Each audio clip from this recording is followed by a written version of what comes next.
Wow. Ladies and gentlemen, brothers and sisters, friends, good evening. Thank you so much for having me here tonight. Thank you to Ratib.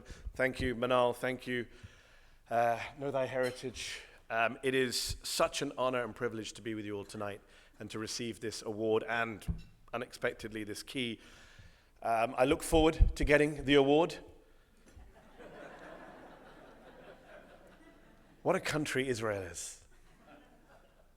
They hold thousands of Palestinians hostage, hundreds of Palestinian children hostage, and now they hold our awards hostage as well.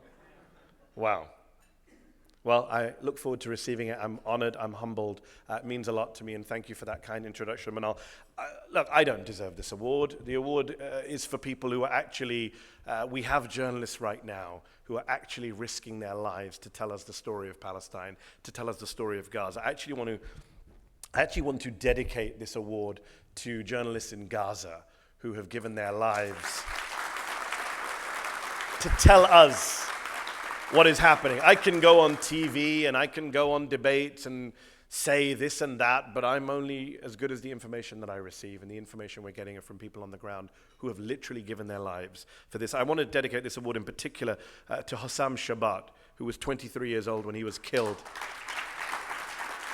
in March of this year. A young, passionate, committed Palestinian journalist who I had the privilege of communicating with on Twitter DMs and WhatsApps just months, weeks before he was murdered.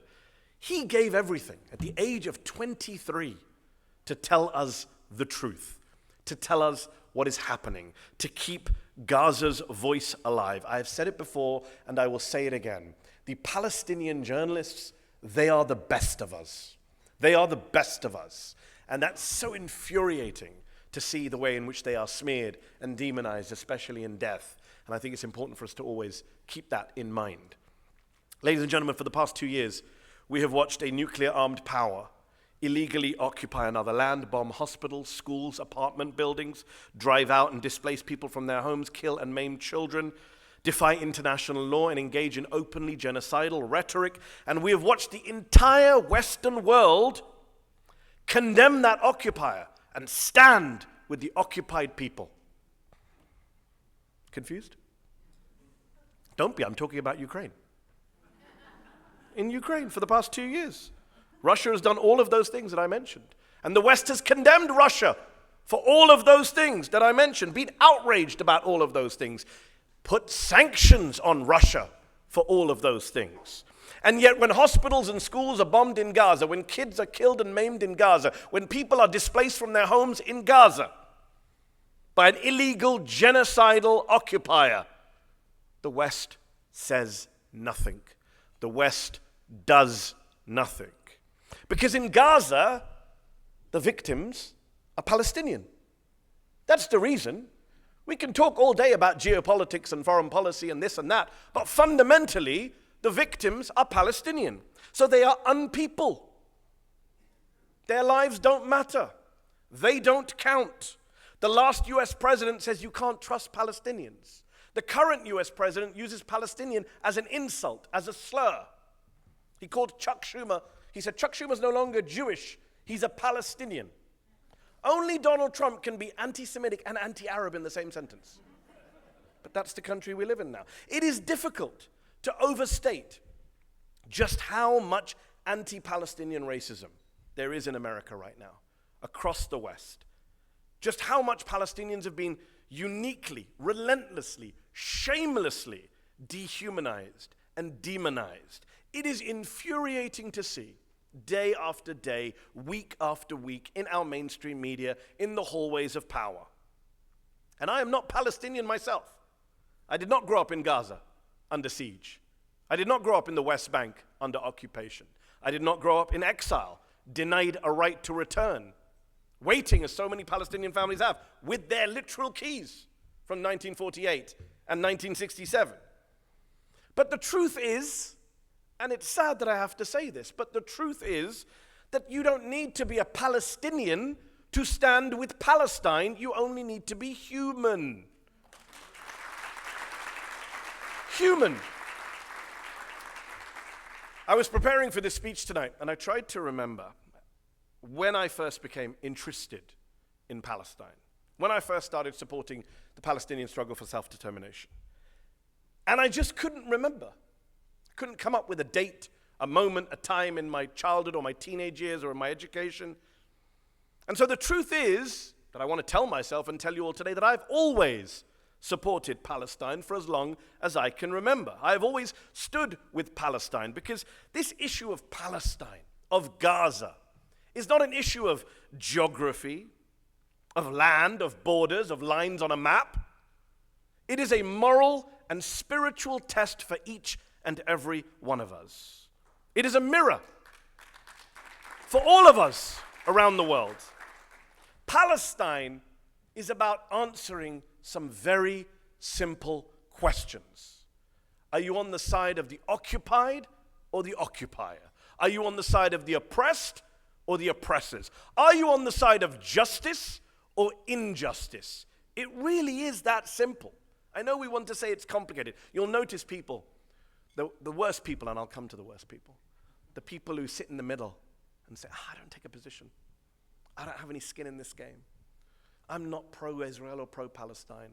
Nothing to do with me. It's complicated. It isn't. It is super, super simple. Don't let anyone tell you that this is some complicated struggle that requires great study. It's very simple. For me, the answer to those questions has always been obvious, but especially over these past 2 years, where we have witnessed not a war, not a conflict, not a humanitarian crisis, but a genocide. A live-streamed genocide for all of us to see. And so if you are still supporting what Israel is doing in Gaza, even now, then you're not pro-Israel, you are a sociopath. Again, it is that simple. If you support what is happening now, you support the starvation of babies, the mutilation of children, the murder of the elderly. You support blocking infant formula from going into Gaza. You support a fascist government whose ministers openly talk about burning Gaza to the ground, disassembling it, leaving it in piles of rubble. You are a sociopath if you support all of that. Let us be clear. Let us not normalize this stuff. Oh, you're pro-Israel. Oh, you're pro-Palestine. Oh, there's two sides. No. There's one side, opposing genocide. That is the only side. For me, in many ways, as I said, the people most responsible for the catastrophe in Gaza are not the ones loudly and shamelessly supporting it. No. It's the ones who see it all and stay silent. The ones who see it all and look away. The ones who see it all and pretend it isn't happening. Let me be clear tonight, and I want to say this, and I've said it before, I'll say it again, especially to my colleagues in Western mainstream media. Your silence is complicity. Your both sidesism is complicity. Your euphemisms for genocide and ethnic cleansing is complicity. I founded Zeteo because I wanted to build an independent and defiant media outlet where people aren't afraid to say genocide, aren't afraid to platform Palestinian voices, aren't afraid to call out the brazen double standards between Gaza and Ukraine. And so our struggle here in the United States is twofold. To stand with Palestinians in the occupied territories, yes, but also to hold accountable the politicians, the institutions, the lobbyists, and yes, the media institutions here at home, here in the West, that enable the killing of Palestinians in Palestine to continue. The enablers. Here is the good news, though. I have some good news. Here is what they cannot kill. They cannot kill hope. They cannot kill resistance. They cannot kill the simple, stubborn fact that the Palestinian people are still here.